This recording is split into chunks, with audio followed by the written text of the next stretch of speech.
কলকাতা টিভির পর্দায় আপনাদেরকে সকলকে স্বাগত। আমি পূজালি রয়েছি আপনাদের সঙ্গে। ইতিমধ্যে সকাল থেকে উত্তপ্ত পরিবেশ কিন্তু বর্ধমানে। পশ্চিম বর্ধমানের রেনেসা হাউজিং কমপ্লেক্স থেকে এক জঙ্গিকে উদ্ধার করা হয়েছে বা অ্যারেস্ট করা হয়েছে এসটিএফ এর তরফ থেকে। সেই ধৃত জঙ্গির নাম হামিম মণ্ডল। সেই হামিম মণ্ডলের সঙ্গে পুলওয়ামা অ্যাটাকের এক জঙ্গির অর্থাৎ পুলওয়ামা অ্যাটাকের সাজাদ ভাটের জঙ্গি গোষ্ঠীর সাথে যেমন যোগসূত্র পাওয়া গেছে, তার পাশাপাশিও সেই হামিম মণ্ডলের সাথে জৈশ ই মোহাম্মদেরও জঙ্গির সংগঠনেরও কিন্তু যোগসূত্র পাওয়া গেছে। সেটা জানানো হয়েছে এসটিএফ সূত্রের তরফ থেকে।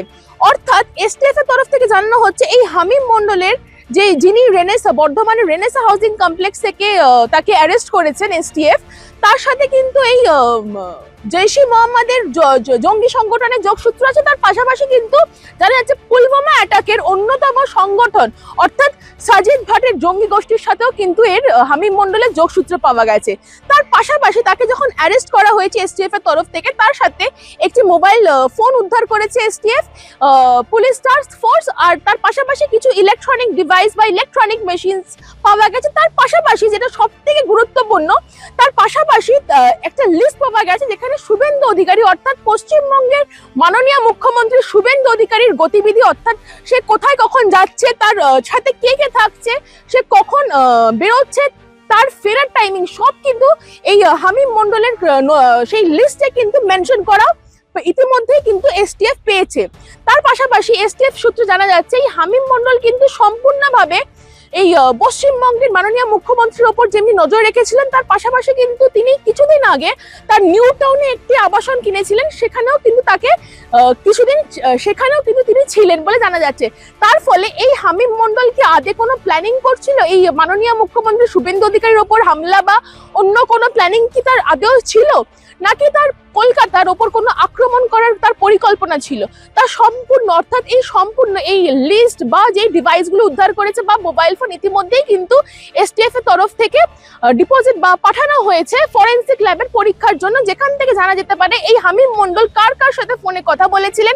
তার পাশাপাশি তারা জানতে পারবেন যে তার সাথে আদৌ কি জৈশ ই মোহাম্মদ বা এই সাজাদ ভাটের গোষ্ঠীর সংগঠনের সাথে কি তার যোগসূত্র আদৌ ছিল কিনা, বা তার লাস্ট ফোনের কখন কথা হয়েছিল, তার জন্যই কিন্তু এই সমস্ত কিছু এই ডিভাইস বা এই ইলেকট্রনিক মেশিনস বা তার মোবাইল ফোন কিন্তু ইতিমধ্যেই এসটিএফ এর তরফ থেকে পাঠানো হয়েছে।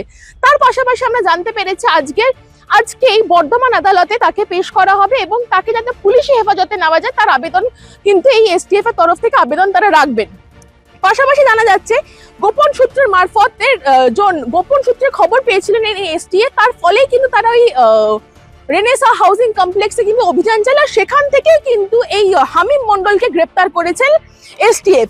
তার পাশাপাশি জানা যাচ্ছে এই যে কলকাতা মাননীয় মুখ্যমন্ত্রীর উপর যে নজরদারি রাখা হচ্ছিল, তার পেছনে কি পরিকল্পনা ছিল, তার কি প্ল্যানিং ছিল বা কি ছক কষছিল এরা, তার সব কিন্তু ইতিমধ্যে এসটিএফ এর হাতে এসেছে এবং তারা পুরোপুরি কিন্তু রিচেক করছেন বা তারা সম্পূর্ণভাবে সব খুঁটিনাটি সব কিছু তারা কিন্তু দেখার চেষ্টা করছেন যে কেন এই শুভেন্দু অধিকারীর ওপর তার নজর ছিল বা শুভেন্দু অধিকারীর এই চলাফেরার ওপরও তার কিন্তু নজর ছিল।